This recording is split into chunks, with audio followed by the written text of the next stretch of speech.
Hey everyone, welcome to a new video. I hope you had a great day.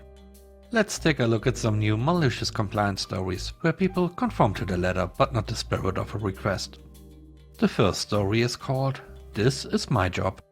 I work at a bar/restaurant inside of an entertainment center. Our weekends get pretty busy because of various events that happen. One event occurs weekly on Fridays and it gets pretty hectic, plus we are open to walk-in customers during the event. We are extremely short-staffed. I'm trained in every single position in the restaurant, bar and entertainment center because we never have enough employees. Because of this, I bounce around at different positions often. On this particular Friday night, my position was to run food and drinks from the bar/restaurant out to the entertainment center. There was a separate bartender this night whom I usually get along with. Being a bartender myself, one of my multiple positions at this company, I can recognize when it gets overwhelmingly busy for one bartender to handle alone. We split our tips regardless, so we don't normally tend to mind helping each other out. Usually I will help out at the bar on Friday nights during this event while I wait for orders to be ready. However, this night was different. This Friday night I was helping the other bartender deal with 50+ customers like I do every Friday night. I don't know why the help bothered them so much, but they said to me, "You need to go back on the floor. This is my job. I know how to do it by myself and I don't need your help." Cue malicious compliance. I just said okay and didn't enter the bar again. I just stood out on the floor and waited for the food and drink orders to be done, which honestly made the shift a lot easier for me with less running around and drink orders to memorize. I stood and watched as customer after customer went into the bar and had to wait 10+ minutes for their drink because the bartender decided they don't need my help on the busiest night of the week, and then proceed to still give me half of the tips for the night. The next story is called "Where's Alex?" I worked at a bar my freshman year and had a manager who was incredibly patronizing and rude. She would speak to everyone in the most disrespectful way and be even worse with the employees of color. She indicated she thought we were stupid all the time. My coworker Alex, our buzzer, got it the worst. She might as well have been calling him boy. We complained on his behalf several times and nothing happened. It was also well known he was working a lot to pay down some unexpected debt. One day I was coming around the corner and she was yelling the classic, "If you don't like it then quit whenever you like." Alex just turned red and shook it off. 2 days later he tells me he has another job and will work both for a while and cut back on this one. One day after that was one of our busiest days of the year, but not worth it because tips are sporadic because everyone gets so trashed. One of the two buzzers called out sick. My manager was angry. Alex became the only buzzer. She refused to help him. At one point I couldn't find him, so I just started buzzing my tables because I had a busy but chill section, but still dishes were piling up in the back.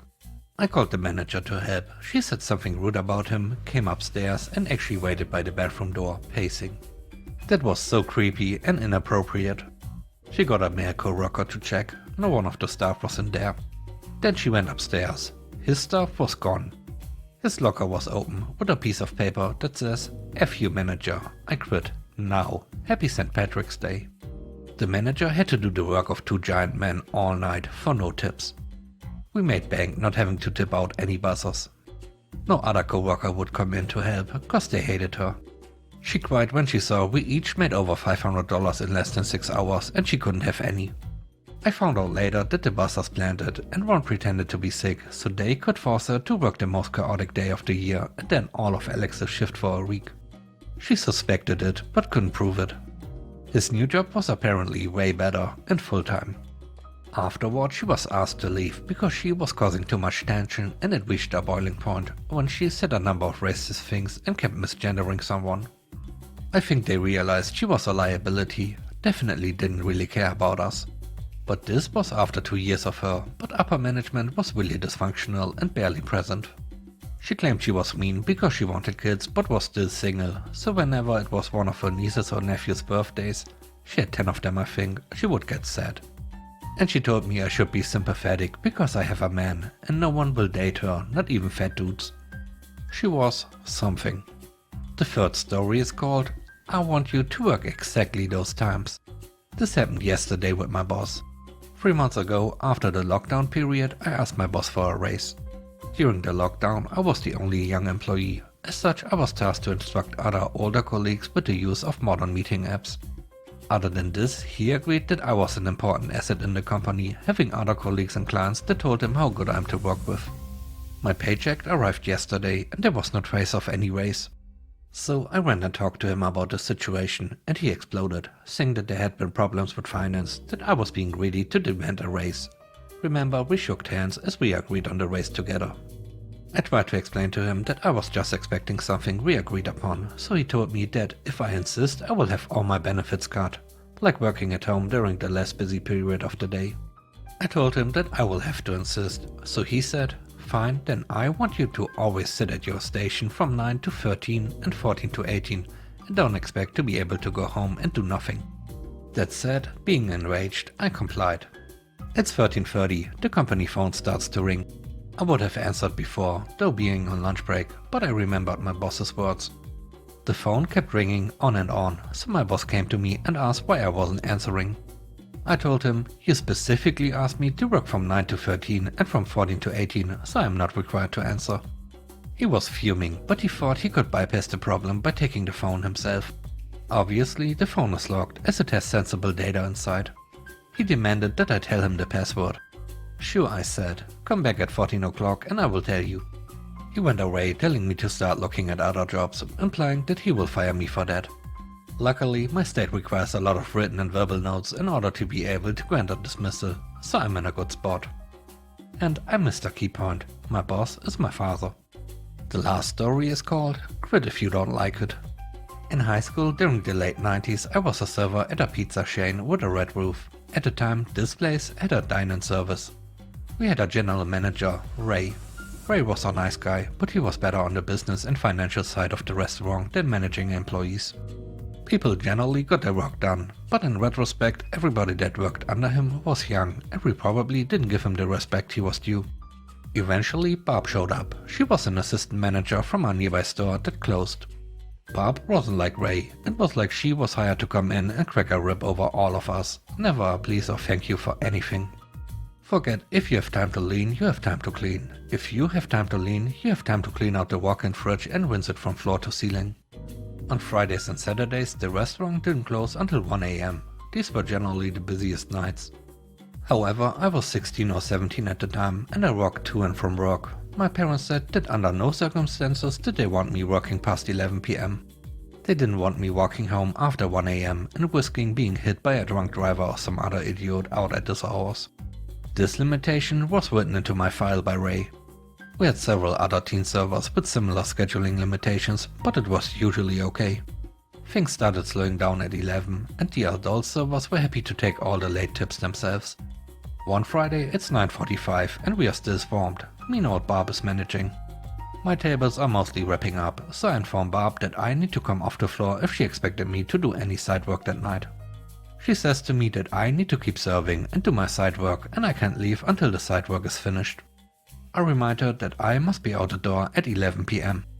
If I'm not, there's a high likelihood my parents will make me quit this job. It's just too busy. If I take more tables, there's no way I can do side work. Plus, I just have to hand off those tables to the adult servers anyways, so there's really no point in me taking more tables. Barb blows up at me. She starts screaming loud enough for customers to hear about how kids these days are all a bunch of babies and how she hates that helicopter parents won't let their kids do real work anymore. After that tirade, she says, "You have work that needs to be done. You need to stay and do it. I don't care what time it is. If you don't like it, you can quit." For some reason, her saying that felt like a smack to the forehead. I don't like this job. There are plenty of other minimum wage jobs I could be doing that would work with my schedule limitations. I'm a teen just doing this job for scratch money, so screw her. I reach into my server apron and move all my tips into my pants pocket. I untie the apron and place it on the front counter. Her eyes get huge and all I remember coming from her was the screech of, "What? What are you doing?" I tell her I'm doing what she said. I don't like it, so I'm quitting. Cue more screeching. She is so loud the entire restaurant can hear her.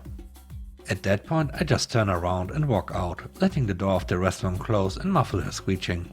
I make it home before 11 PM. Ray calls me the next day to get my side of the story. I explain everything. He says he understands and he backs me up that she shouldn't have tried to make me stay. He asked if I could at least come in and work the Saturday dinner rush, but I told him I wouldn't set food in that restaurant if Barb was there. He said that Barb was managing that night, so I chuckled and said, well, that's your problem. A week later, I get another phone call from Ray. Over the course of that week, Barb yelled at 2 other teen employees of the restaurant for similar reasons, causing one to quit.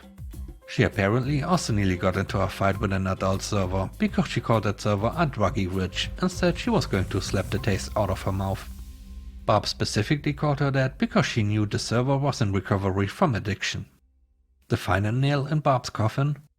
2 customers called to complain that their carry-out pizzas appear to have cigarette ashes on them. Managers usually work the register at the store, which meant they also cut and box to-go orders. Apparently, on less busy nights, Barb would smoke while behind the counter.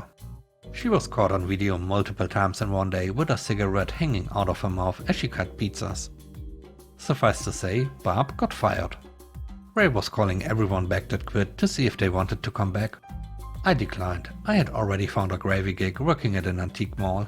I didn't make tips, but I made a better hourly rate, so the money was more consistent. Thanks for watching the video. I hope you enjoyed it. If you did, please consider subscribing to the channel for more content.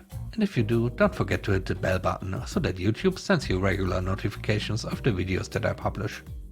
I hope you have a great day. Stay safe. Bye bye.